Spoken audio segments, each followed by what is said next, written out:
Hey, y'all wake up, man. So I wanted to holler at the new barbers.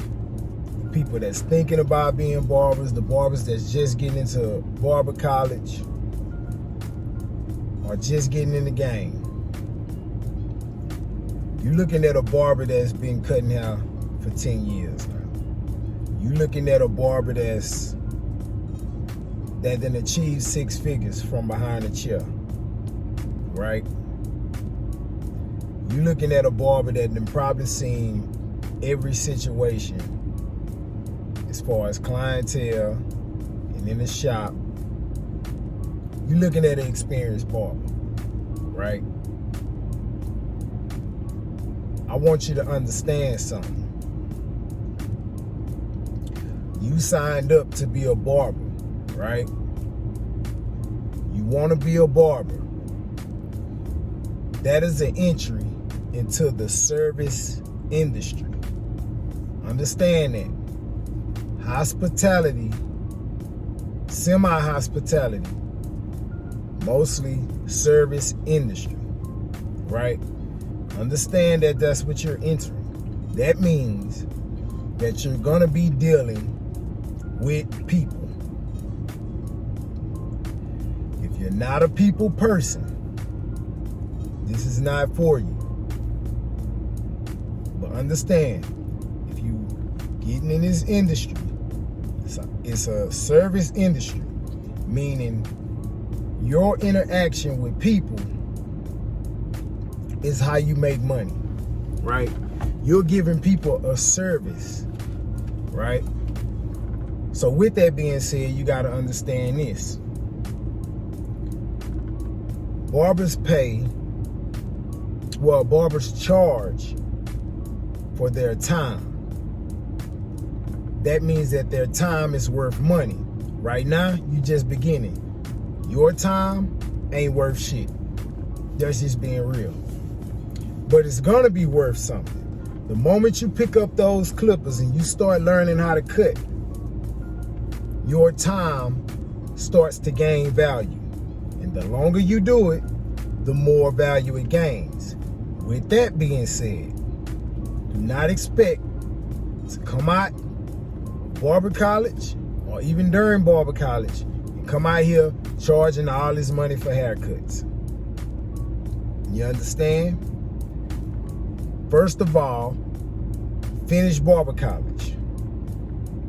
Finish barber college, because that's what all the barbers that's before you had to do. For one, that's what your state requires, if it requires you to go to barber college, right? Or some type of apprenticeship. Whatever it requires, whatever hours it requires, book work or whatever, put that work in and go and get that. That's respect for the ones before you, and it also makes you official.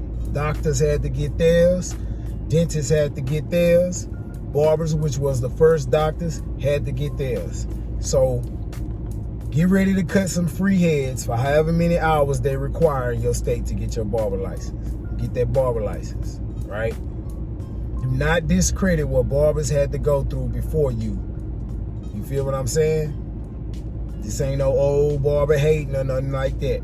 I just want you to really get the value out of barber college and get the value out of the beginning stages of becoming a barber, right? But like I said, you are in the service industry, so you need to get good with people. Barbers with better personality, barbers with good personalities tend to do better, right? That's just facts. You feel what I'm saying?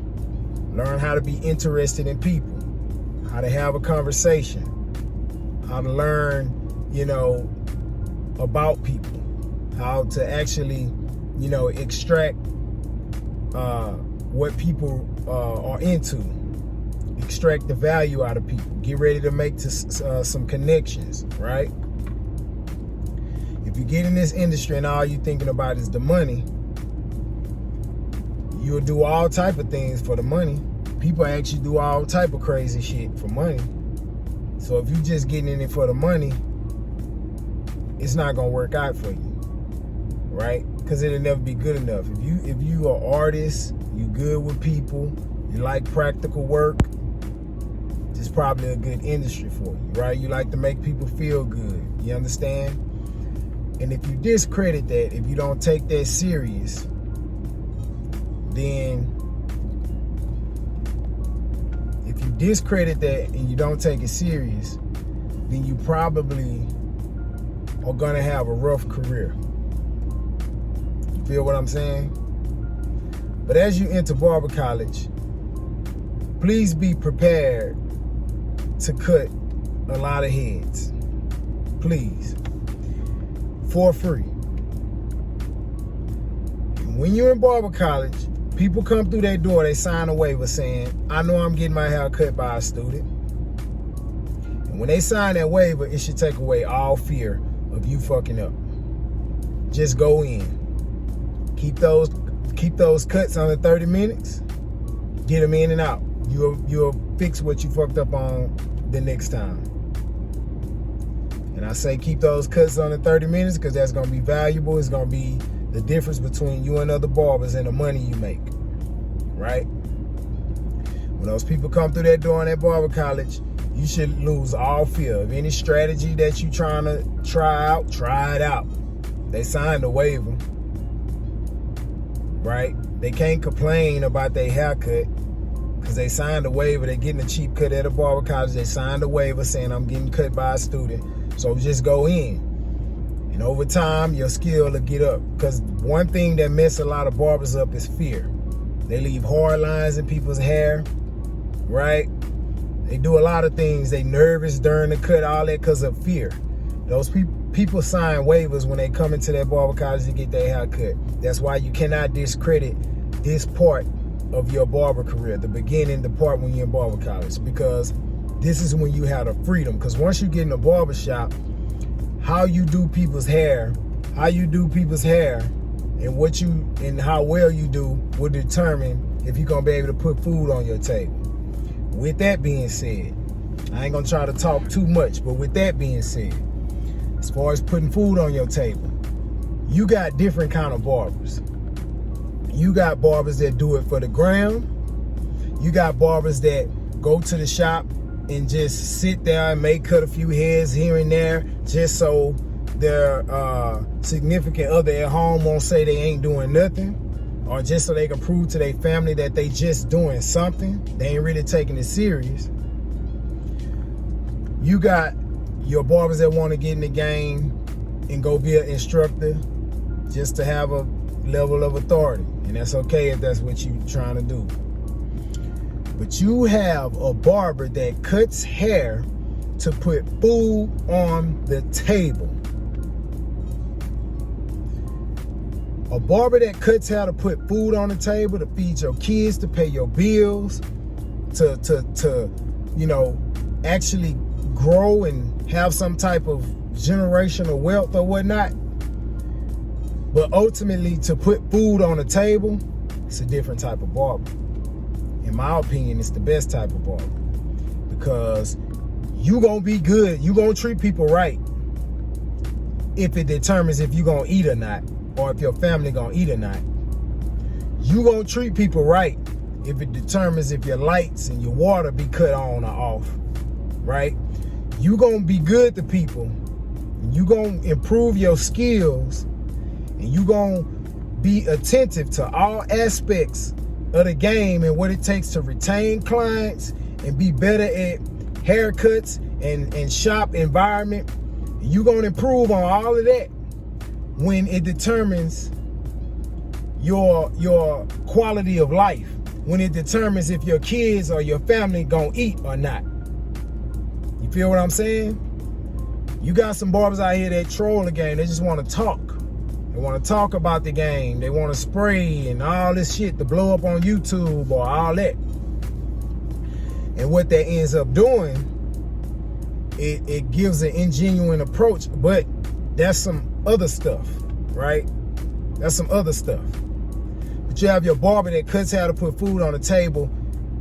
You're going to become elite. People ask me all the time, what gives you your drive? I had to put food on the table. When When I came in the game, I was married. I had to put food on the table. So of course I treated people right, because my livelihood depended on it. My family's livelihood depended on it, right?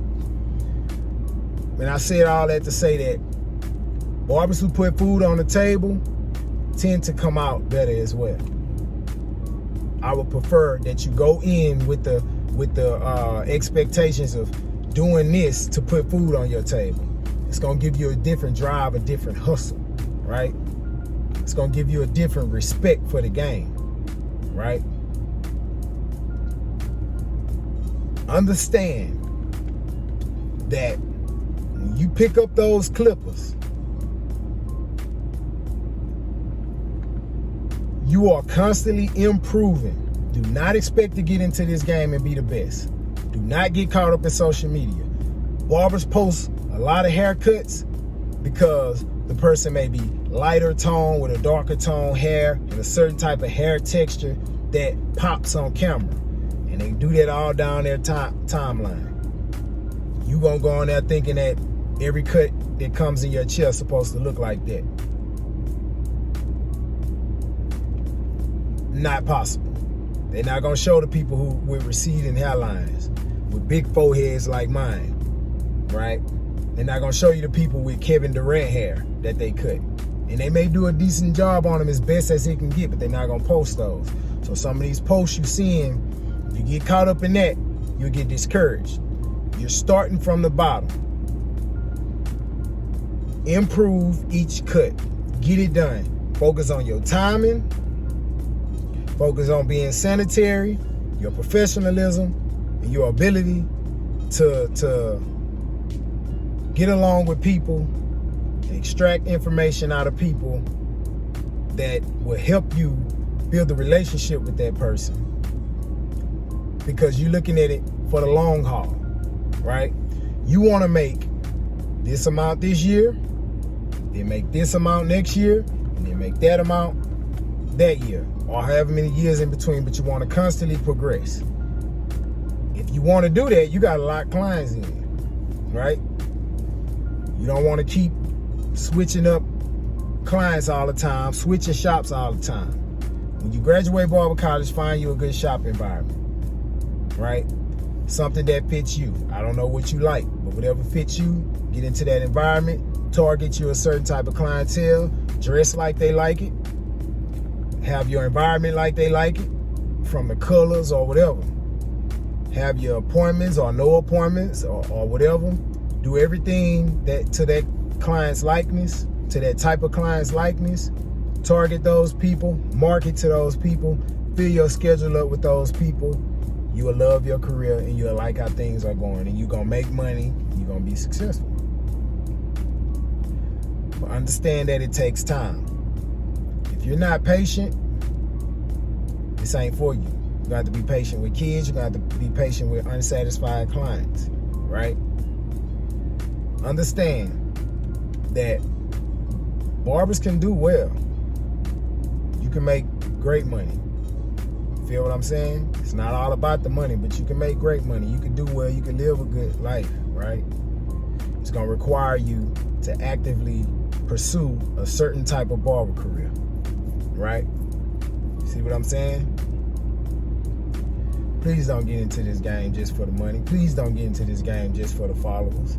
Please don't get into this game just to look cool. Feel what I'm saying? Actually take it serious, right? And understand. See, you got a lot of barbers that's gonna tell you, they're gonna talk about the money all the time, right? They're not gonna tell you what it takes to get that money. They're gonna talk about the money all the time. All these high ticket haircuts and all that, right? They're not gonna tell you what it takes to get there. It's gonna require you to be patient. Your feet gonna hurt, your back gonna hurt, your hands gonna hurt. You're gonna be tired. But that's part of the grind. Please do not discredit that. See what I'm saying? I hope this video gave you some type of insight. If you need more information, leave it in the comment box. I'll respond. Like, comment, most importantly, wake y'all asses up. Peace.